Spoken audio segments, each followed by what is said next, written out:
Hello, everybody, and welcome back to the I Am 1-2 podcast with your host, Christopher Cohn. With you, as always, is our good friend, the man that makes all of this magic happen in the studio, Dan the Man, our good friend running the board over there. Please say a thank you to him on the comments below, because without him, we could not be having this show. So he does all the work behind the scenes. I just come here and spout my mouth off. So, Dan, again, thank you for everything you do, and say hello to the people out there, Dan. Hello, everyone, especially when we have a guest. I have to rearrange the microphones. I got to reset up the audio taping and a whole bunch of stuff, but it's definitely worth it, and I'm glad we got a great guest in the house tonight, so can't wait to hear her story.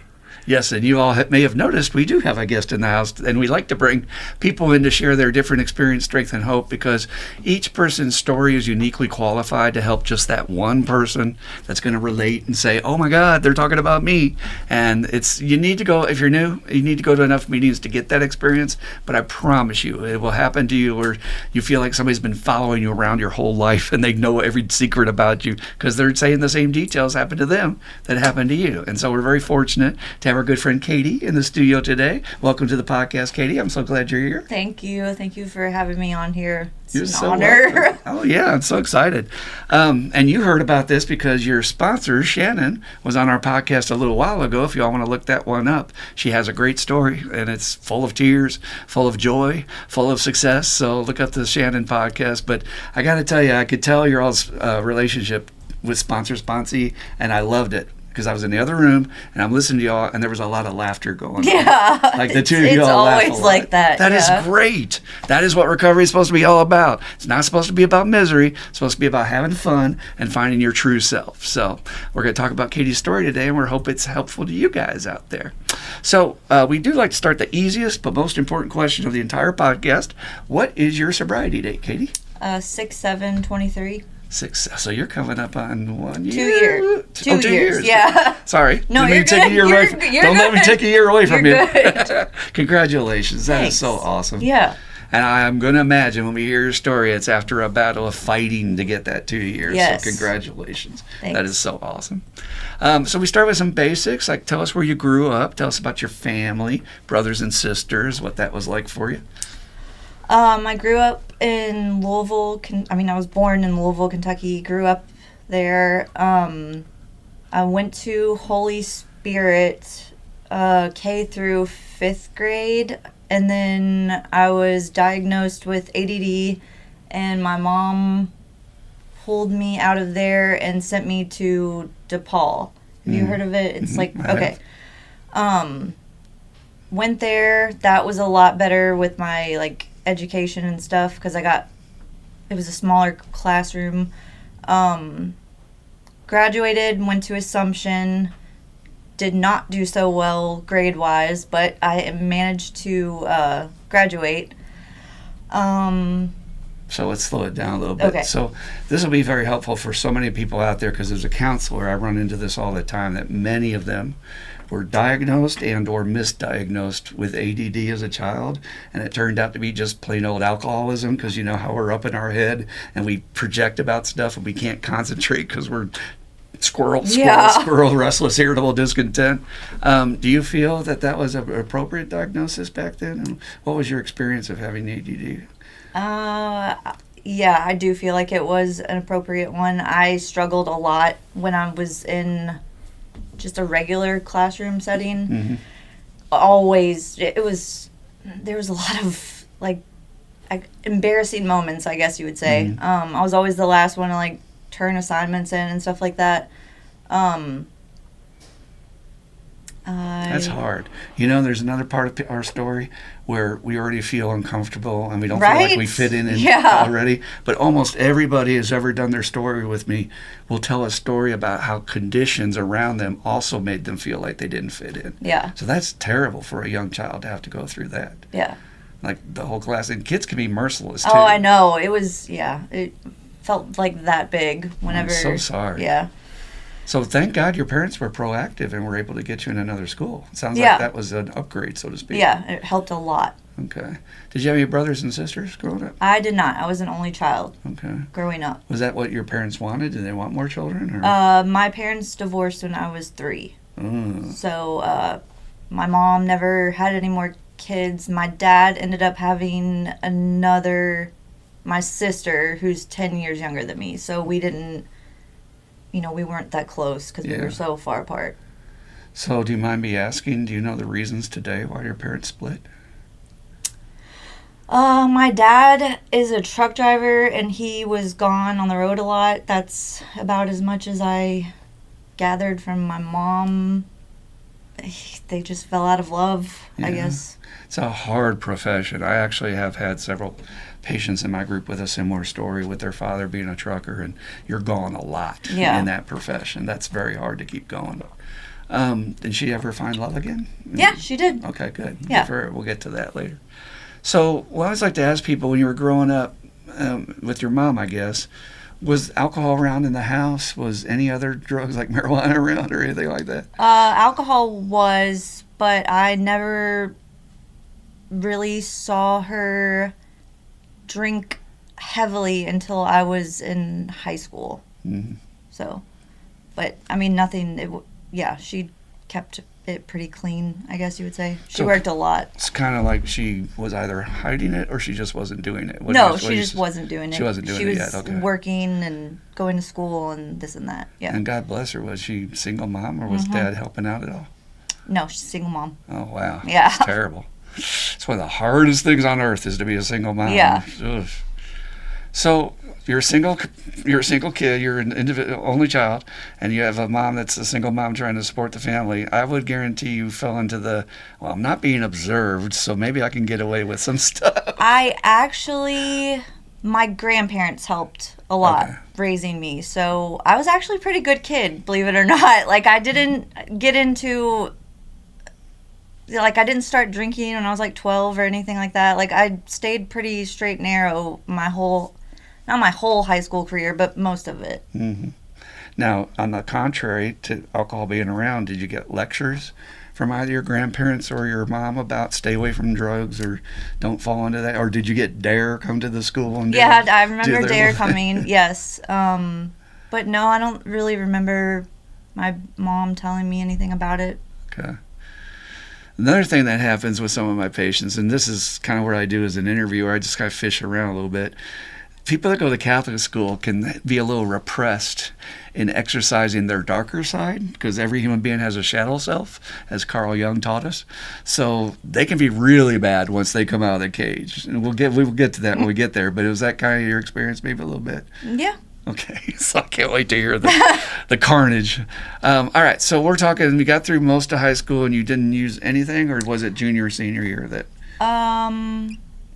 I remember when I was 15, I did try marijuana for the first time. Hated it. It gave me a panic attack right away, so I didn't touch that again.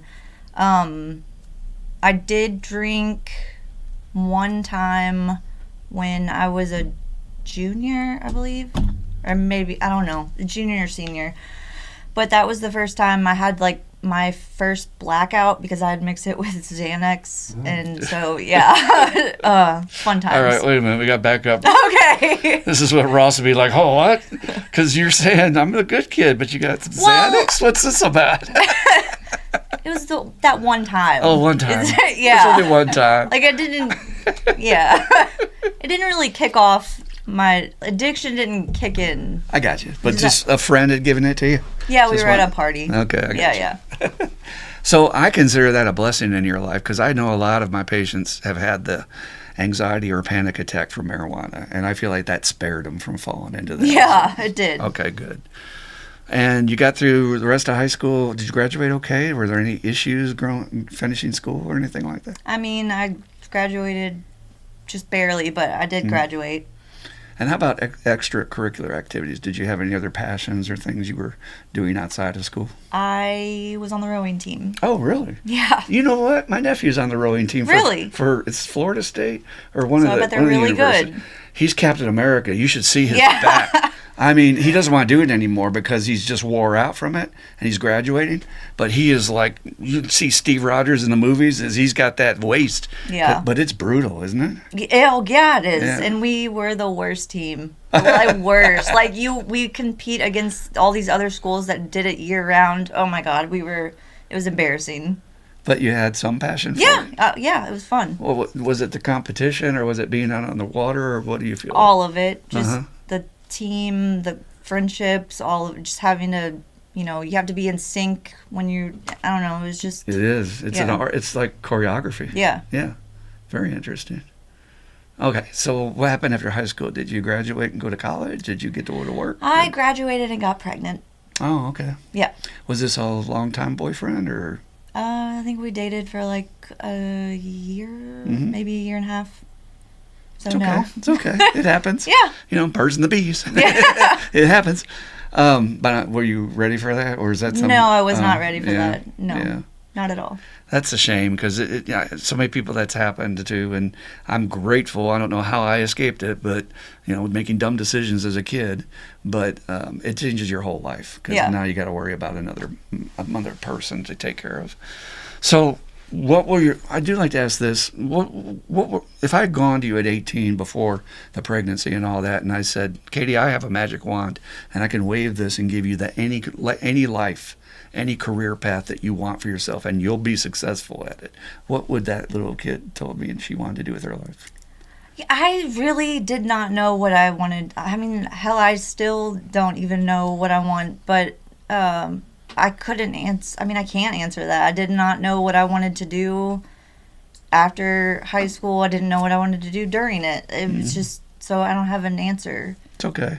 So a lot of times with us and our disease, not knowing what we want to do because we don't know where our fit is, right? Right. I heard David Harbour, the actor, was talking about his disease, and he was talking about that he felt like an alien among human beings and in this world in general. He never understood the way things worked or why people were doing the things they're doing, and so that's very common for us. Yeah. However, just to push it a little bit further, dreams, like if I literally had a magic wand and I could have given that kid any life, did you want a famous life? Did you want No, absolutely not. No. No. Okay. Not a people person. Don't want Okay. any of that attention. All right. Well, how about you might have wanted a cabin all to yourself on a horse Yes, farm in that the middle would of be, nowhere? yeah, that sounds good All now. right. Well, just remember in the future, folks, if anybody comes up with a magic wand, and have an idea of what they could give you, because you're going to lose that opportunity. I wish something like that existed, to be honest with you. Right. All right, so you've not got to worry about the kid. What did y'all decide to get married, or what was the next step? Absolutely not. No? So I suffered from postpartum depression Oh. after I had him, and that is when.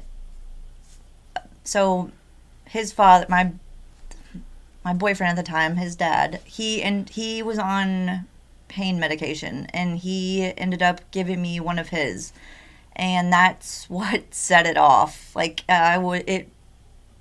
the feeling was just, it was all gone. It just went away. Like, I was not sad. I was nothing. Like, it was just completely numb. So that's when it took off. Isn't that like magic? How quickly and how effectively. And I always do like to ask people, what did you like about it? What did it do for you? So I'm hearing it immediately made the dark clouds part and go away. Anything else you liked about it? Anything else it did for you? Just the way it made me feel. Uh-huh. Just the numbness. Right. Like nothing can touch me. Yeah. There's a word I'll use in groups sometimes with my page, and it's like invincible. Yeah.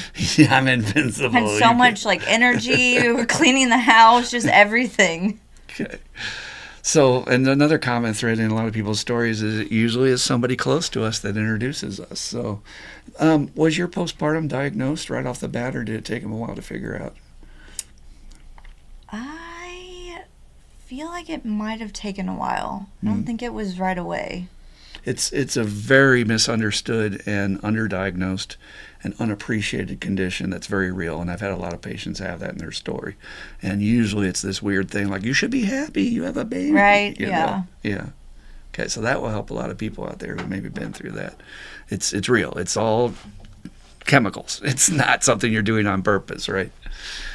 Powerless, just like with our disease, right? So now you found that. I'll bet, did you have the aha moment right away? Like, okay, this is where I want to be more? Yes, You did? absolutely. Like, Yes. okay, so we have a word for that. Have you ever heard the term light bulb alcoholic or light bulb addict? Yes. Yeah, it means you No? turned on immediately. Okay, yeah. I had that experience first time I used it. Yeah. Like I was like, these people have been lying. Yeah, to me. like, my whole what is life they've been this? telling me that drugs are bad. That's all I ever heard from the TV and Right, Dare and all that yes. stuff. Drugs are bad. Drugs are bad. I'm like, wait a minute, this is really good. It's like a miracle cure, right? Yeah. And especially if they, I don't even know if today they treat postpartum very effectively, compared to antidepressants and all that Right. stuff. I mean, you're talking instant relief. All right. So, what do you remember what the opiate was he gave you? Oxycontin. Oh God. Yeah. God bless you. Oxycontin. What year was it, Katie? 2008. Oh my God, you poor thing. You were right in the middle of the opioid epidemic. Yes. And I can also pinpoint with my patients' stories like, okay, I know what drug you were on based on what time. Now it's meth, unfortunately. Right. But yeah, okay. Wow, here we go. Okay. So was your boyfriend able to get them, and did he keep you supplied? What did that look like right away when you first started using? And were you just taking them? You weren't snorting yet? No, I was snorting them. Okay. Like, that was the first time I ever tried it. Well, I tried a hydrocodone, or I don't know how you say it. That's it. When I was in high school, when I had my wisdom teeth taken out. And it's funny because that feeling kicked in right away. And my grandma, she ended up taking the whole bottle away because she was like, well, because I was like, I feel really good. And she was like, you're not. Not supposed to. Yeah, like she ended up, I don't know, I guess she threw it away. I don't know what happened. I forgot Wouldn't that be your funny question. if she kept that for herself? I'm just joking. I'm just joking. You're like, Grandma, what the hell? I never knew. It is a family disease, folks. It's genetic, But it is interesting, that message. Again, drugs are bad. You're not supposed to feel good. Of course you're supposed to feel good. It's a painkiller. Right. It's supposed to take away your pain. What are you talking about? But that old-time religion kind of thing, it's a sin. You're not supposed to be feeling it. Okay, whatever. All right, so you've got your supply and you're starting to do that. Walk me through those years. Was that like, okay, now I'm able to work better and deal with life better and all that? Absolutely not. No. Not at first? Not even some good years? A little bit of good times? Or was it a habit right off the bat? It was a habit right off the bat. Oh, you poor thing. Yeah. You've got a strong addiction. Yeah. Yeah. There was. Would you like to hear the theory I have on that? Sure. I don't know what I'm talking about, but I'm just going to give you my theory on it. I have spiritual teachers that have told me that we're working out crap in this life that we didn't get right in the last one, right? And most of the world believes in reincarnation of some form or fashion, so I'm not an idiot here. But it makes sense to me that since my disease was so strong, my spiritual teacher would call it like summer school. It's like you didn't learn the lesson in another life, so we're going to give it to you hard and fast, just like summer school. And it's going to be all packed in. And because I never understood how the hell did I go from this good kid, basically, to this maniac in a 4-year time span. And it sounds like your story is actually very similar to mine. Yeah. And I had that dinner bell ring, but like instantly I changed all my friends. And I was like, if you can hook me up, you're my friend now. If you're not using, you're not my friend anymore. Right. Yeah. I did that within 2 weeks. All my new friends I made at college, I dumped them. And I started to seek out people who could hook me up. Yeah. And I even was like, dinner bell, like, well, let's see what else is available. Now I can try drinking and I can try whatever. And did you find out that drinking helped the opiate high? Oh God, yeah. It was the perfect concoction. With a little cigarette too. Yeah. Oh, you had to have a cigarette. I know my addicts. God, cigarettes were the best with that anyway. I know, right? Well, that's where I was with marijuana. I'm not smoking a joint if I can't have a cigarette with it. And alcohol. So, did anybody notice the change in you right away? Oh, or yeah. Like, they my did? mom knew immediately. What'd she say? She was not happy. Like, she's very worried about me. So I ended up moving out because I think I was still living with my mom when I had Peyton is my son's name. I was still living with her, and then shortly after I started using, I moved out. I took Peyton, and we moved in with his dad. Mm-hmm. So she knew immediately that something was not right. Now, if he's using and you're using, sometimes that leads to dealing to support the habit. Was he falling into some of that? I think he was, but it was, yeah, because I think a couple of his friends would, like, come up to him and ask. Yeah. But I never, like, he kept me out of it. Like, I didn't know about it. Tried to protect you. Yeah. You poor thing. So your addiction raged right from the get-go, and you're involved with somebody whose addiction is raging. That's not a good combination. Right? Yeah. And what age are you at this point? 19. 19, gosh. You know, people in recovery sometimes think, oh, you haven't drank enough or used enough to be here. You guys are wrong. The stories I hear, like people using at age 8, yes, I heard that recently in my group. Sad, but true. So your mom's going to talk to you, but there's not much she can really do because you're living independent, and we're pretty strong-minded, right? Right. Okay. What about any of your friends? Did any of them try to reach out to you and say, what's going on, Katie? What are you doing here? To be honest, I didn't really have that many friends. Like after high school, we kind of went our separate ways. So I didn't really have any that I had that contacted me. Now, at this point in your career, did you have any idea what an addict was or an alcoholic? Were they even talking about it on the news yet? Because it took them a while to catch up that the opiate epidemic was raging. I mean, in your mind, you know it's not normal. Right, Yeah. But I guess I was in denial. How about your family? You've ever seen any uncles, great-grandparents, anybody else struggle with alcohol or drugs? At all? In any way? I mean, looking at it, I mean, yeah, but they don't consider themselves, I know. having a problem. But yeah. Yeah, or they could be on their way. They might not be full-blown. Yeah. A lot of times what happens with alcohol, and particularly in my family, is it's so approved. Yes. You know what I'm saying? Yeah. We're talking Kentucky, the bourbon state. We're talking Catholics. You can drink. It's all Yes. great. We're talking bingo. Get drunk off your ass. It don't matter. We're talking about horse racing and gambling and all that good stuff. And so it's just part of the lifestyle. If you're not having a mint julep, what's wrong with you? So, yeah, it's very well hidden. Yes. Yeah, okay, I get that. So, catch me up to the point where it started to get a little out of control, because we'd like to hear some of those stories about the exciting times. This is like the middle of the movie where they have a car chase.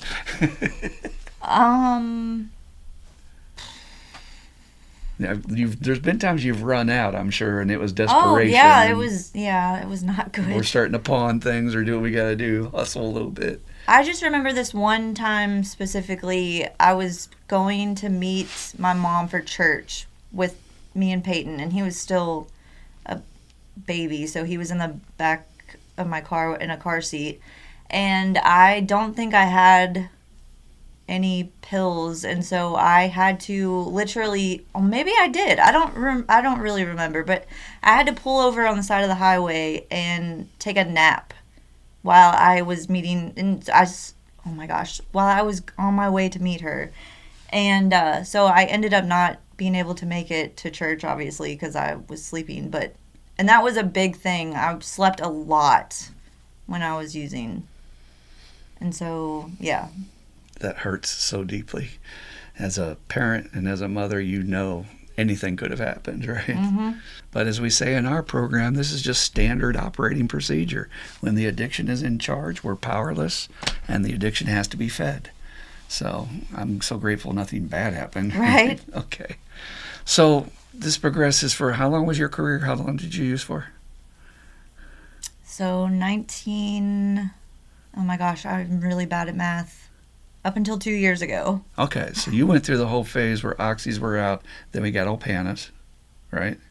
Did you do Opanas after oxys? No. No? Okay. Lucky you. Because I've heard from my patients, those are more addictive than oxys, if you can believe it. But that's what some opiate heads have told me. Yeah, I know, as strange as it is. So what was the moment where you started to get to so bad? I like to talk about both the darkest times where you're just like, I can't stop, I hate myself, blah, blah, blah. But then I also like to talk about that moment where you found out that you might be able to go treatment, or it was forced on you.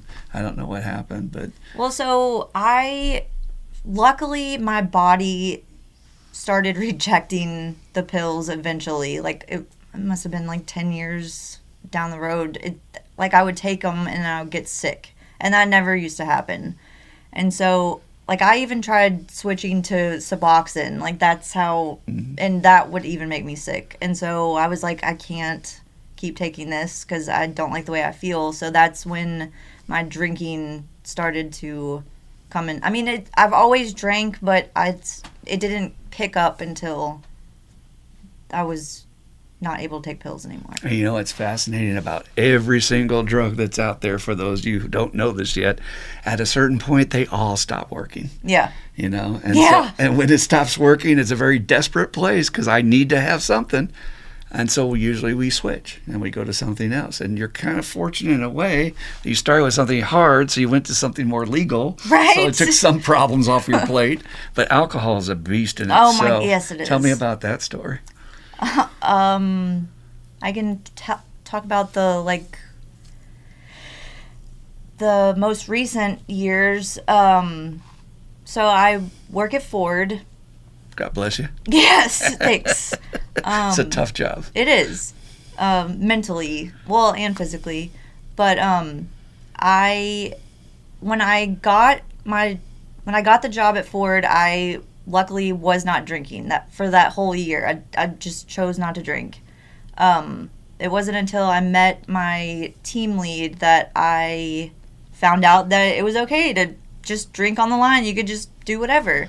So that's when I started to get my drinking career back on, because I was so shy, and it helped me talk to people. And so I started drinking heavily, even by myself. Like, people, at first I only did it as a social thing, and then it started to become, I was doing it like every day, regardless if anybody was drinking or not. So that ended up getting me a DUI, and I ended up wrecking my car. So I wrecked my car, totaled my car, and then they brought me to the hospital, and I got a DUI. All right, back up. I want to hear this story. So you go out for a night of partying. You're driving. Tell us what happened. Okay, so I was dog sitting for my mom. She was gone that weekend. I decided to meet a couple of friends at a bar, and I had some White Claws, which I always do. And then at the I've never had one. What is the appeal? All of my patients love the White Claws, or they love the freaking, what's the cinnamon shooters? Fireball. Ugh. It's all about the Fireballs and White Claws nowadays. I got so sick off Fireball. I can't. Oh, the smell of cinnamon is just, I can't. But so I got to the bar and then started mixing that with bourbon and Coke, which is just so much sugar. Mixing is never yes, a good I know. idea. And so I'm guilty. drank my way into a blackout, and then thought I would be okay to drive home, and clearly I was not, and ended up running my car. Luckily, I did not hurt anybody, and I did hurt myself, but I didn't kill anybody or anything like that. Nobody got hurt. I ran into a pole, and I guess I had just passed out from it, and I remember waking up in the hospital. And so I had to call a friend because my mom was out of town, and they ended up giving me, like, months later, I was on house arrest, I think, for a week. So were you belted or unbelted when you hit the pole? I cannot tell you. I do not remember. And when you were in the hospital, what injuries did you have? I have a huge scar on the side of my arm. It's so ugly. And then I had a couple stitches on my, like, right here. I don't know. There was a lot of blood on my hoodie when I woke up. So if they hadn't gotten to you or found you, you could have maybe bled out. I wonder. My arm, absolutely, yeah, because I think it, like, went through the window. Jesus. It makes sense. Yeah. So here's a little God blessing in there, although it's hard to find silver linings, but we always try to because we've been through such a rough life. What if the scar had been on your face that was on your arm? So, little things we got to look at. When that happens with my patients, I try to teach them that that's your disease tagging you. Like the way people tag cattle. It's literally saying you're mine. It's branding you with a scar for life that you're going to look in the mirror and you're going to see that and you're going to go, ha ha. Because I can guarantee if she wanted to talk about powerless, and I said, Katie, when you woke up that morning, was that part of your plan that you're going to go out and wreck your car and end up in the hospital and get a DUI and put scars on your body? And you would say, no, I'm just going out to have a good time. Right. That's called powerless. So, yeah, I'm glad you survived. Yeah. It could have been much worse. And I've been in the car so many times where I don't know what the hell got me home, just grace of God. Right? Yeah. You know what I'm saying? Yeah. So you get your DUI and you kind of get out of that. Did that curtail your drinking? You or? would think that it would Well, curtail we're my not drinking. normal people, Katie. No, you know? we are not. So, yeah, you would, and then I was without a car for like 6 months. So you would just think that would, like a normal person would not do that anymore. No, that did not stop me. I got a new car, and I continued to drink and drive, continued to drink at work, just all the same. Bullshit. Yes. You can cuss on Yes. the podcast. But you know what? That's for all you normal people out there. Punishment does not work. We just addressed that in our last podcast. If it worked, we'd be sober a long time ago. We go through more punishment than any class of character. But we have a disease. It's out of control. It's hijacked our brain. And you know what? It wasn't fair to you. And I've heard this from other people at your company that said the team leader was the devil that started the trouble up and brought the stuff to work or whatever. And I'm just like, that's supposed to be the leader? That doesn't speak. Right? That doesn't speak well for your company. No, it doesn't. But let's do a disclaimer here. That's just one factory. I've heard other things about another factory towns not like that, and they're changing things dramatically right under y'all's nose. No, right now, I know. I think that's so good. Yes, I do too. Yeah. Like, they need to do that. Well, I don't want to be a cynic, but I know why they did it. Even you guys that work for them don't know why they did it, do you? No. Because that's what all my faces are saying. Why are they doing this? I say, you guys achieved the top #1 position for most recalls last year was Ford products. And if you affect the CEO's Well, bonus yeah, and the billionaire's bonus, the stockholders, they're going to punish you. So yeah, that's why they're clamping down. Well, good. They need to. I agree 100%. So, progressing forward, at that point, did you even know AA existed, or there was a way out, or Yes, I treatment? did. Yes, I had been previously in and out of AA for a handful of years. And you already. thought what when you went? I knew I needed help. I honestly did, because I would get so drunk and I don't know who I would be texting, but I would be like, I need help. Like, I can't stop. Like, and I was miserable. But I did not know. I guess I just did not. I guess I didn't. Like, I wanted to stop and I didn't want to stop. I don't know how to explain that. Perfect. You said it perfectly. That is how it feels. I'm tired of the consequences, but you guys are suggesting that I take away the only solution I have to feel okay inside my own skin. That's what's different about us addicts. For those of you that don't understand that out there, is I need to have something, because I got that big God hole inside. I don't feel enough. I don't feel comfortable. I don't feel like I can exist and operate in this world. And then the drugs fill that up. And even when it's not working, at least it's something. So, any point did a lady approach you and say, Katie, you should get a sponsor and you should, try this? Or were you out the door as soon as the meeting's over? Standard newcomer. Absolutely. Get my paper sign, I'm out. No, yeah, I had never tried the sponsor thing or did any. Yeah, I just did what I was told. And here's a little spoiler alert for y'all. She has a kick-ass sponsor now. I'll bet you if I ask you, why did you wait so long, considering how great it is to have this person in your life today who does nothing but support you? Isn't it funny how we hold out? Yes. Yeah. It's ridiculous. It is ridiculous. We're insane. What can we say? I know. All right, so take us to the final moments of your drinking career, Katie. What was the worst? What did an average day look like for you? Were you having a drink in the morning and all that fun stuff, and get the heaves and the shakes? And all No, that fun stuff? luckily I never got that bad. I mean, I know I was drinking every day, but I wasn't shaking or anything like that. So I had this water bottle, and it was just like 30, I don't know how big it was, but it was just full of White Claw, and that's what I would take to work every single day. I would stick like 6 of them in there, and just, that's what I would do. And so then when I would run out, I would just run up to the liquor store and refill my container or whatever. But I'll never forget it. It was a Tuesday. So my schedule, the schedule I work is Tuesday through Friday, and I work nights, so it's from 6 p.m. to whatever time, like 4:30 in the morning. So me and a friend were drinking, had been all night, and we kept getting progressively more and more intoxicated, and one of those supervisors, and I am so grateful for her for like calling us out and making us go to Medical. medical, because she saved my life. She really did. That's awesome. That was an angel in your life that showed up there to help you. Yeah. We don't see it at the time like that. No. Probably cursing her out. Yeah, absolutely. I could not stand her at first, but yeah, no, I every time I see her, I really want to go up and thank her, and I still have not done that yet, but maybe one day I will.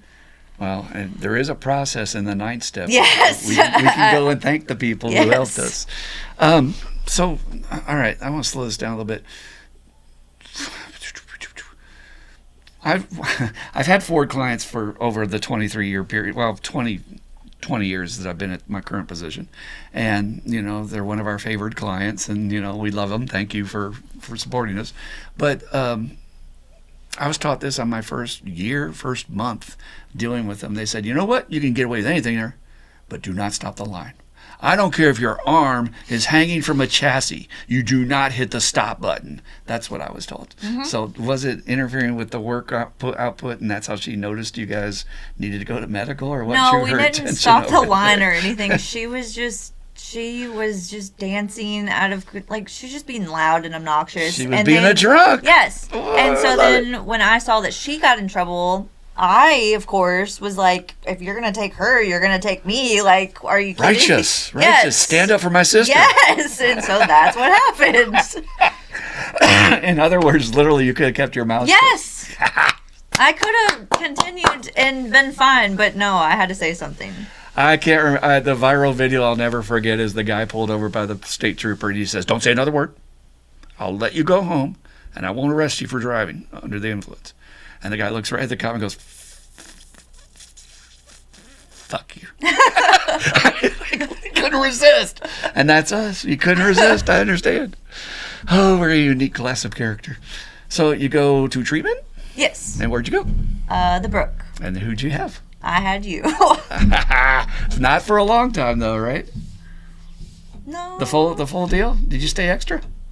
What do you mean stay extra? No. Some people ask for extra time and they stay like long. Like, I had people in 3 months. Yeah, I know you did. I know, right? No, I did not. I don't think I stayed extra. Maybe a couple days, but not. All right, I can take it. What did you think about this crazy guy when you first heard him? I was like, yeah, when I first was in there, I was like, I am not doing this bullshit. I was literally just going to do what I needed to do and then go back to my old ways. But you ended up saying something. Ew. Oh, I'm going to get choked up. So That's you... awesome. Oh my gosh, sorry. It's awesome. Just let it be.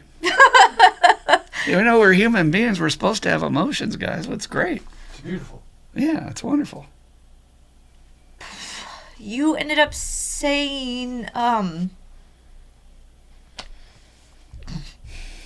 if you continue to do this, you will,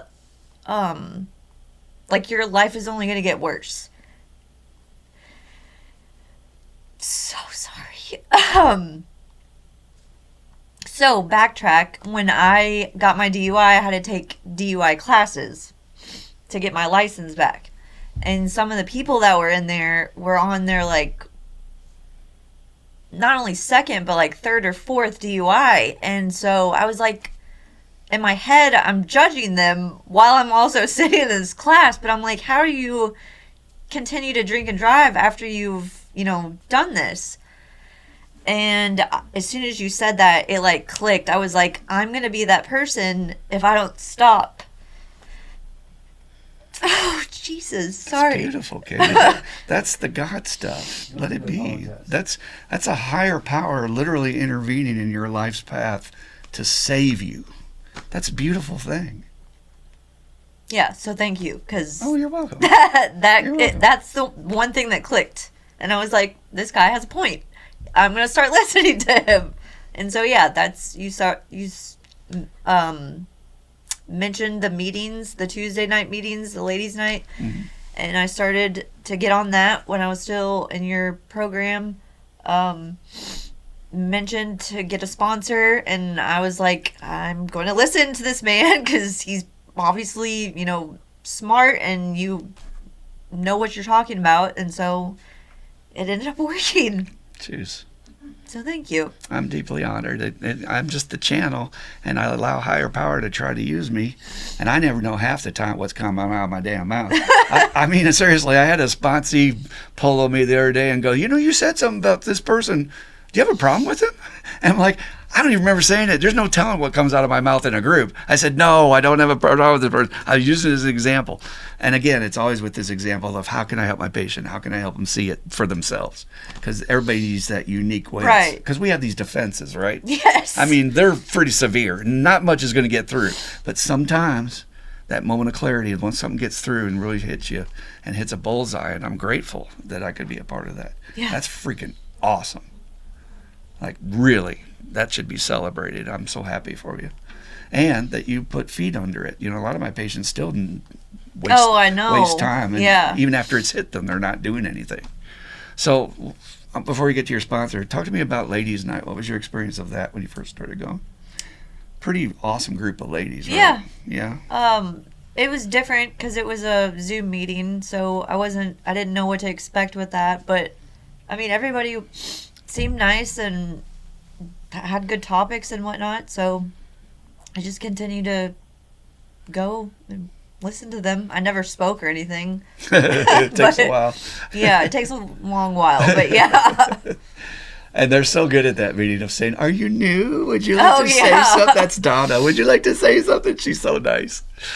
All right, so let's talk about your glorious sponsor who just happens to be sitting in the studio with us today, Shannon. How did you get hooked up with Shannon, and how'd that work out?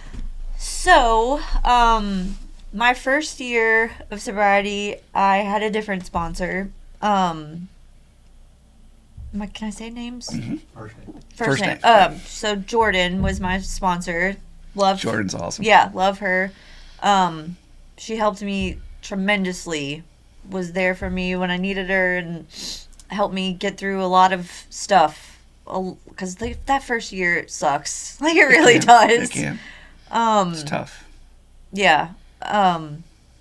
But so after the first year, I wanted more, and she was going to school and stuff like that. So I knew she had a lot on her plate, and so I decided to ask Shannon because I saw her at the meetings and whatnot, and she's just always so cute and very, she talks a lot and like she's very loving and like open. Anyways, so I asked her if she would sponsor me, and she said yes. And so, yeah, we've just hit it off, and I've grown so much from her. She's taught me a lot. So let's pause on that and just try our hardest to embarrass the shit out of Shannon. Mm-hmm. Shannon is a bright light, and she's very considerate and caring about other people. Yes. And she's always reaching out like, oh, are you okay? What's going on? Blah, blah, blah. And she's also a very strong woman because she works in an environment where there's only men, and she don't take no shit. And I think she's fucking awesome. So hopefully we got her blushing over there. How long ago did you ask her to sponsor you? Like months ago, a year ago, or what was it? Months ago. Okay. Probably about 5 months ago. 5 months ago. Okay. And, finding that right teacher, That's really what this journey is all about, in my experience. Yes. Because, we all in life need a mentor. We call it a sponsor in our program, but that is the tradition of humankind that we've lost in modern society. We don't have guides, and all the kids are growing up without any sort of role models. They're watching TV and TikTok influencers and thinking that's your role model. But in the old times, in the tribe, the elders would assign, you're the shaman for this person. You're the person to look out for that person, and take them through life and show them how to become a mature, good person. And thank God for our tradition in the program of having that. It's one of the most sacred things we have, I believe. Yeah. And so when you said that she's taught me so much, that warmed my heart, because that's the way I feel about my sponsor, So give me an example of something that has helped you or you've learned from Shannon that might help the new person. Because it's not just about talking about drinking, right? Because after a while, you get past that. Now we're talking about life. Yeah, no. Like, just redoing the steps even. Like, I never got to experience, the certain things that I experienced with her doing the steps. And I just think it's so cool having...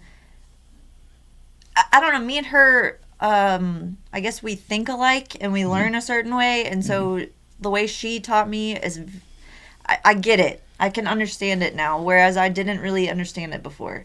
It was like a perfect fit. Yes. And that to me is a God thing, that he's going to hook up the right people. Like I was hearing somebody say that in my group today about our friend Austin hooking up with Travis, because he was saying, yeah, Travis is the guy I needed. He's like, he saved my life. And so I love that when higher power can do that perfect fit thing. So tell us about your life today, because we always say what it was like, what happened, what it's like now. What do you like about recovery? How would you sell it to the new person that it's the greatest decision you could ever make in your life? Like, seriously, it is, but it's hard to get them to see that. You're right. I love the people that are, like, just that make up this program. So the first year, I was not, like, there was no growth, really. I mean, yeah, I wasn't drinking, but I wasn't trying to grow either. I try to now at least say yes to any, like, if somebody asks me to do something, I try to say yes if I can. That's a really good way for me to not only get out of my comfort zone, but get to know people, and, people get to know me as well. So, so hard for us, though, to take risks, to open up, to have new experiences. And that is beautiful, that open-mindedness and being like, okay, God, use me. If you have a purpose for me to help out here, I'm willing to do something. Yeah. It's hard for us, but again, it's such a great blessing in recovery. And finding that right person to go through the steps with, that's the miracle difference. Because literally, if you and Shannon had maybe hooked up right at the get-go, your first year, I think, would have been a totally different experience. Yeah, it would have been. Yeah. And that's not saying anything bad about your former sponsor. No. It's just saying that fit is a mysterious thing. Yeah. Like, I had a guy I was working with one time, and I'm like pulling my hair out because we're butting heads on every issue, right? And I want to punch this guy out. I'm supposed to be helping him, right? So I call my sponsor, and I go, ah! And I'm like, because this guy's not doing it. What do I do? And my sponsor just takes a pause. And on the phone, I hear this, Christopher? Sometimes it's just not a good fit. I'm like, oh, you son of a bitch. I want to take this chair and throw it across the phone at you because it's the obvious that's right in front of me. Like, I'm so dumb I couldn't see it, but it's brilliant. Sometimes it's just not a good fit. So for anybody out there that's struggling too much in your recovery, maybe you have the wrong teacher. There's lots of other options. Would you encourage somebody to make a change if you need to? Yeah, absolutely. Right? And don't be scared to. Like, you're not going to hurt anybody's feelings, none of that. No. My patients always say that stuff like, I feel like I'm breaking up with somebody. Yeah, I know. It's like, no, it's not that at all. Yeah.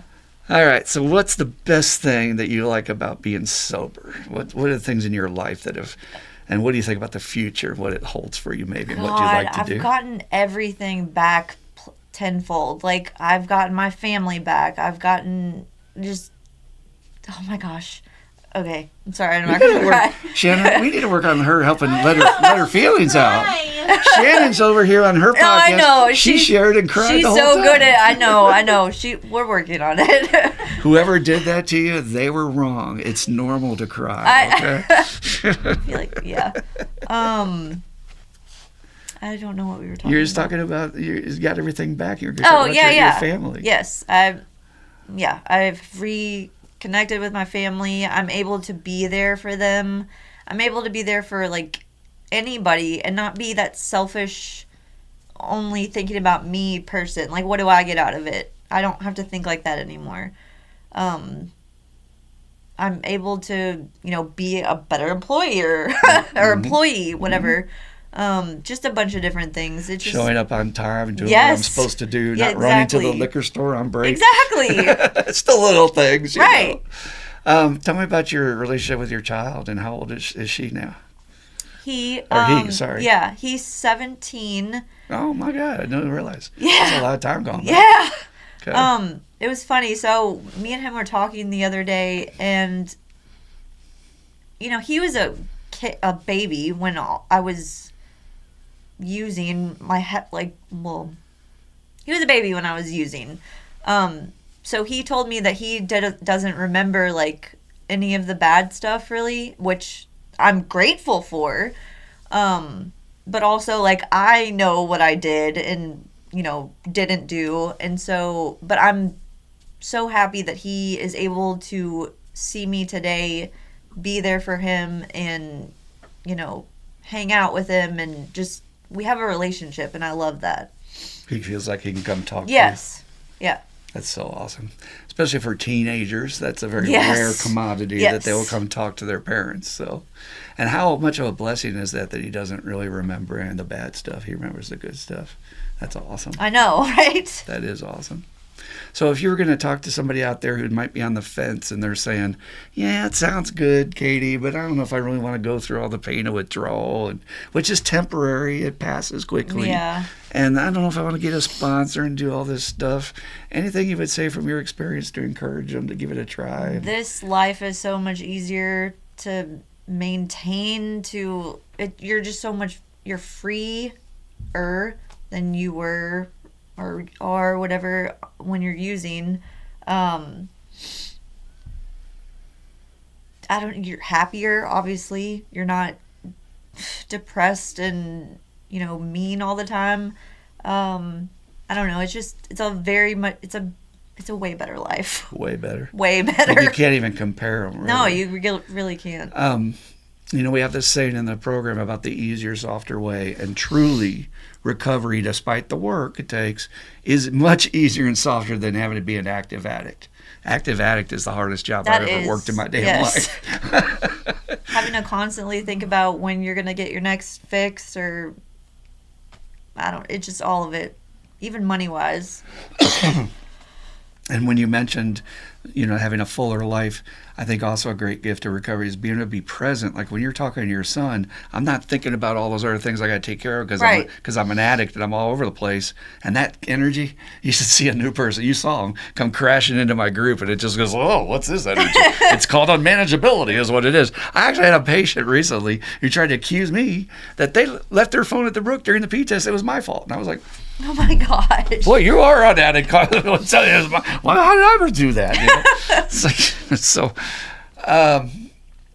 that's awesome. And I'm so glad for you and your family. I'm sure your mom loves. Has she come to your birthdays? Yeah, she went to my last one. I Okay. don't know if she's going to.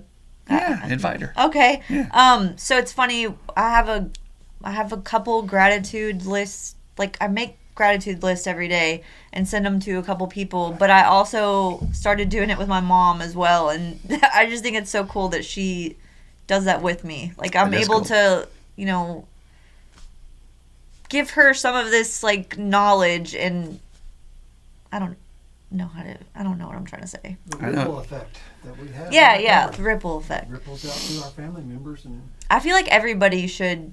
I feel like they should like teach this in school, not like the AA. Well, yes, the AA. I mean, you know what I'm saying? Like just I do. That's Yeah. what this my podcast is about. yes. my whole mission in life is to spread this word to everybody. Yeah, I feel like everybody needs it. Or they don't know what they're missing. That's Correct. the thing. They're There you living. go. I know you guys think we're crazy, but if you stuck in the podcast this long to hear this, it's like you're living half a life.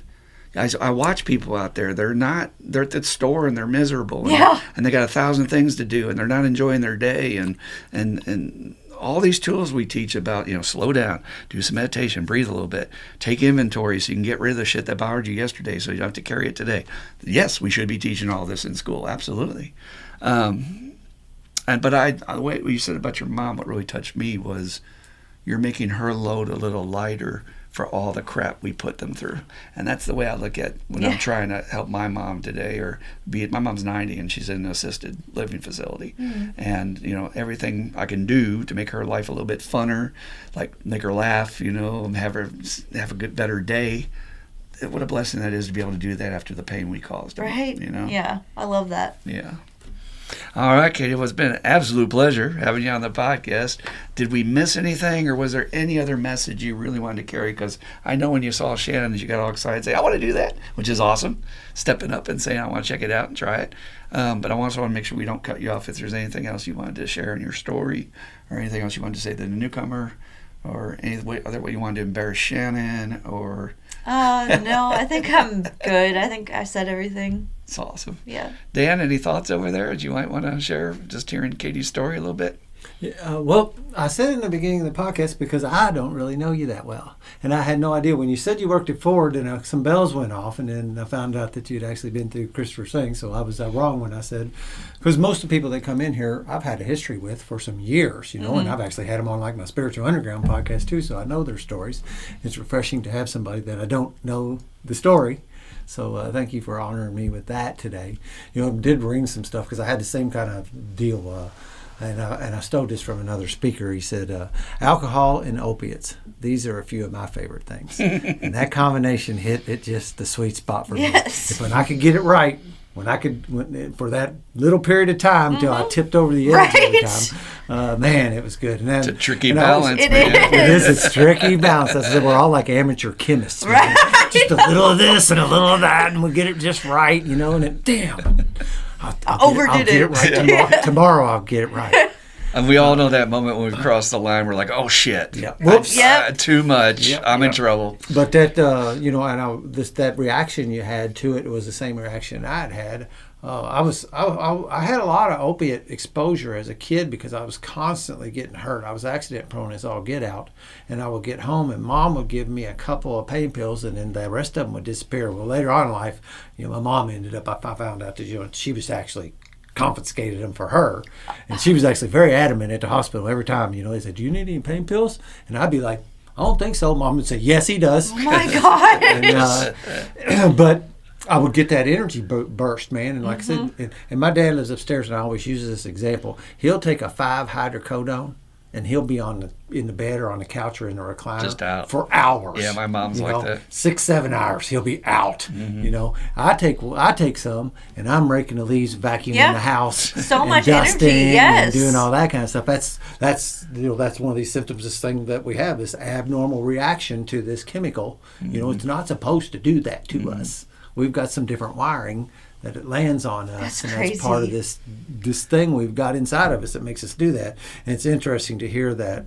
And let me add another thing on that, Dan, because the Oxycontin is what showed us these synthetic opioids are different than heroin. And a normal old school heroin junkie is shooting up and going, nod. We're going to nod for a while here. We're not getting up and clean the house.